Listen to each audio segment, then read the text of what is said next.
And I'll tell you about some of the ones that I would like to see more involvement Are in. you talking paid leave? No, leadership? no. It could be, yes, if we could afford it. If you remember in the annual report, there's a diagram, an organizational diagram. There are ministry leads for care, worship, education, community, etc. Those ministry leads, Pastor Stowe wanted those to be paid minister, paid positions, either lay or an associated ministry. So that would be great. That's ultimately what you would like to have. For example, when we had Bug and Robinson, they were filling those roles. Between the pastoral staff, they carved up the organization, and so Freeborn had a part of it. Bug, Robinson, and Pastor Stowe. Yes. In lieu of not being able to afford that, we've got to step up to it effectively. So we'll talk more about that later. The school itself, I love this comment. The rock that holds Gloria Day together. That's a great comment. And expand the school, add more grades to Gloria Day Lutheran School. And concurrently, we already knew that we were doing that with the 6th grade. If the 6th grade is successful and we can do it, then we'll do a 7 and then an 8. We'll just have to see where that goes. But we are down that road with the school. And as Pastor Stowe was fond of saying, we're a church with a school. But I will tell, and he told us, we would not be where we're at without it. With that chart, the Holy Cow chart, was the school as the engine for generating financial support. So when you look at this church, our church budget is about $700,000. About $350,000 of that comes from the school. So we would be a very different church if we did not have the school.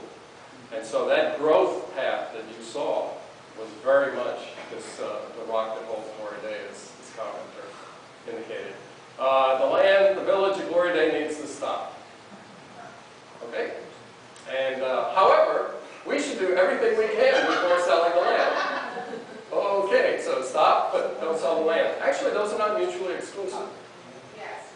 Because maybe the village concept needs to stop. And this was, I'll tell you, this was not one comment. This was a lot of comments. So, again, just in terms of where we're at as a church, I think we wanted to go down that path. I think in the process and seeing the kind of change that it would make on our community of faith, I think we said, well, maybe we're just not prepared to go there. And so that's kind of what you're seeing in the survey. Folks are saying, let's maybe get back to basics. That would take us into a different place that maybe we don't want to be. Now, that doesn't mean that we don't want to keep the land maybe and do something else. We have designs for a life center. So, good, Pete. Yeah, Joe, the first plan that we saw, the original one that we gave permission to, was what we should do everything before selling the land. We had that was a complete different chart from what happened when the village Gloria Day came in. Of course, we had. Carolyn, are you open running there?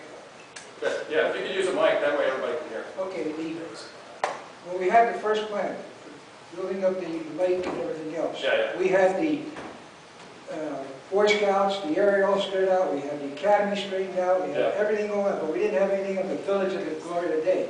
Yeah, it was on there. It was very remote, it wasn't even mentioned, hardly mentioned.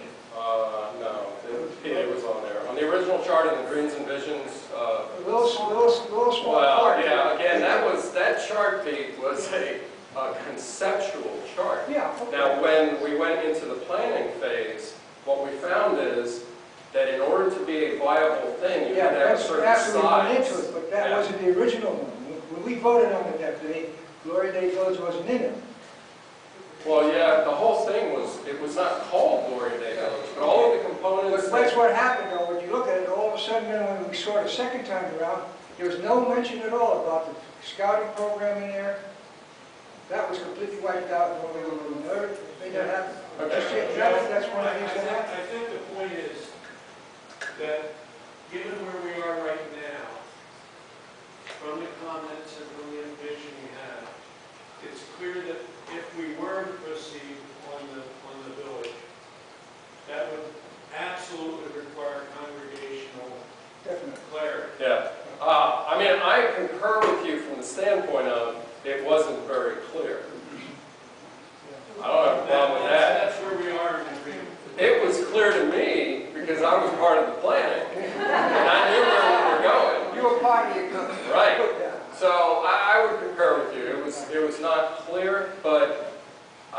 what I want to avoid is this perception that somehow there was a bait and switch. There was no bait and switch.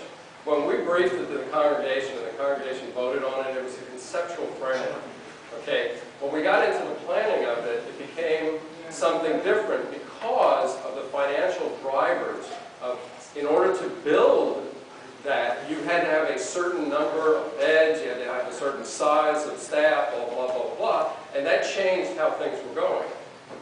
We always told you that we were planning. We never were going to do anything until we came back to you and said, okay, this is what we want you to vote on to spend the dollars on. We never got there. So, but you're right, it did morph along the way, but it had to because of the requirements. If I could add one thing, the one thing that really drove the expansion was the Life Center.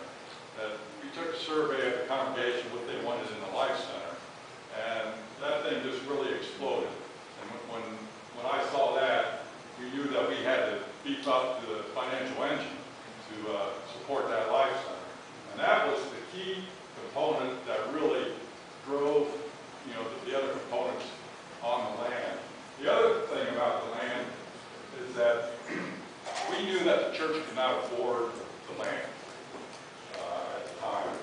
So we needed to have a financial engine too, just to be able to support the cost of that property. So I don't know if that's changed now or not. No, it's still the case. But that's the other thing. The finances really drove a lot of the. Okay, let's continue on. Good. That's a good point, Pete. Yeah. But I want to make sure you know we were going to come back, or we will, if we get there in the next year or so, we will come back to the congregation and say, do you really want to do that? Here is the detailed plan. Here are the costings. Here's the financing, blah, blah, blah. We just hadn't gotten there. And, but yes, it had more from the original concept. Human sexuality, tough comments here. However, this is a spectrum issue. I'm not going to deal with it. But somebody recognizes this is an annoyance. There's a lot more. There's a lot more to the ELCA than this gay issue. And we are letting this issue guide who we are as a church. And so, enough said. I'm just kind of giving you, reporting the news. Somebody says, somebody says, what's the issue here?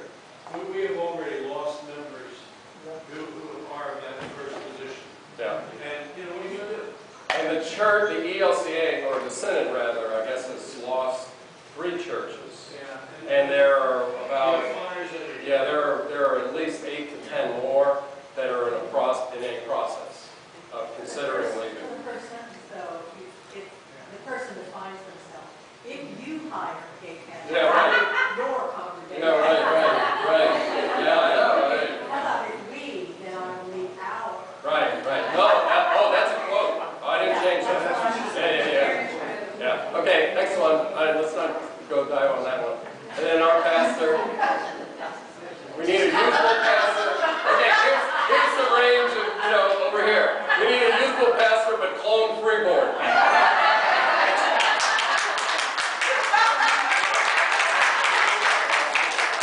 As a Lutheran. Does anyone have the movie rights to that? Oh boy. Anyway, that's so recognize obviously the absolute Herculean efforts that our pastor gives to us and the service that he provides. And I think we have 2 more new members. This is something that consistently comes up, not just in this survey. We don't do a good enough job of this at Glory Day. It is on my list for this council session to try and do a better job with new members. And again, the second one obviously is critical, but it's a resource thing. There's only enough hours in the day when you only have one pastor. That is a place where trained lay leadership. Right. Right. Yeah. And so we can work on that.